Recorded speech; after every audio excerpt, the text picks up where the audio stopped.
When we train our ears really well to hear what a major scale sounds like, we won't need to use that formula anymore. But for now, let's try to keep that in the back of our head so we can figure out different scales.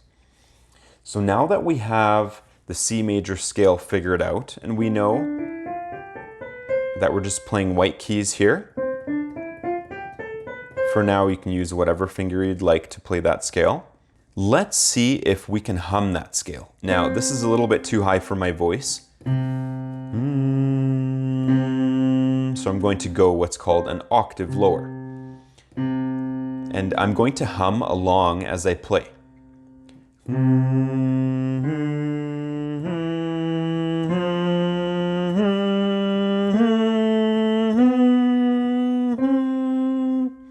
And back down.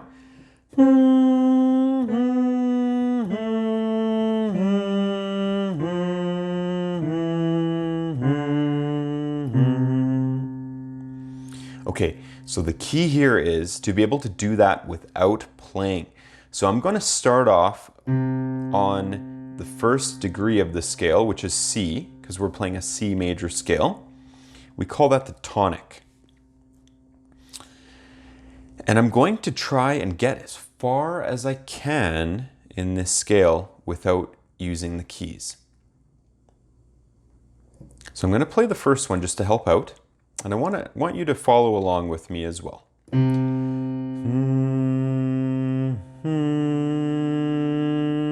let's check if it's right.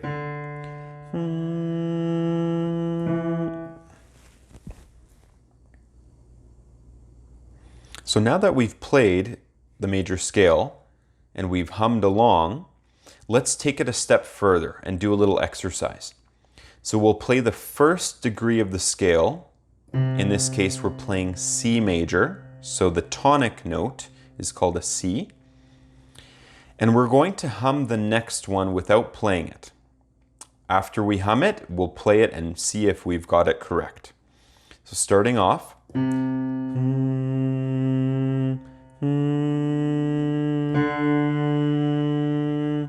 Next.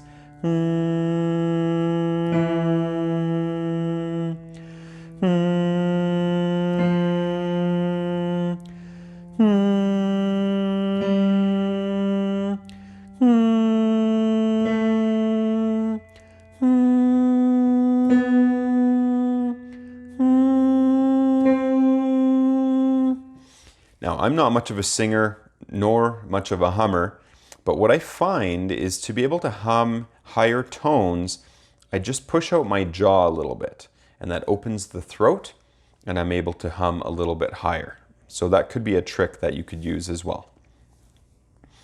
Okay, so once you've practiced that a few times, let's try going up 2 tones.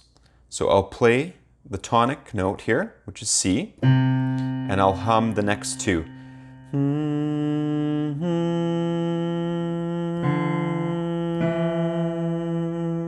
It's a tiny bit off, but close enough. So now from here.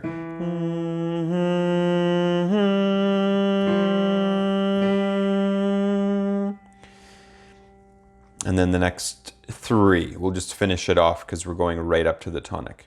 So we are on the 5th degree of the scale.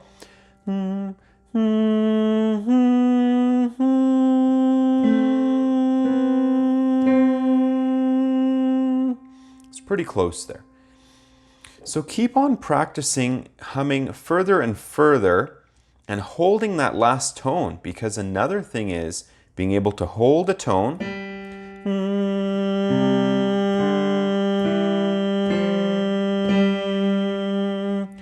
holding a tone while you're playing other tones.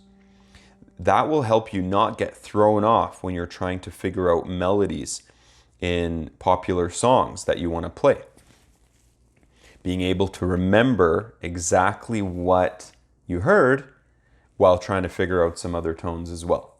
And again, this takes time, so let's practice here first by getting good at the major scale. So once you've done your exercises, play the tonic note and be able to do the whole scale going up and going down, humming, singing, whatever you would like. If you know the do, re, mi, fa, sol, la, ti, do naming, then you can just use that as well. Okay, so if this is my tonal center, then my major scale will sound like this.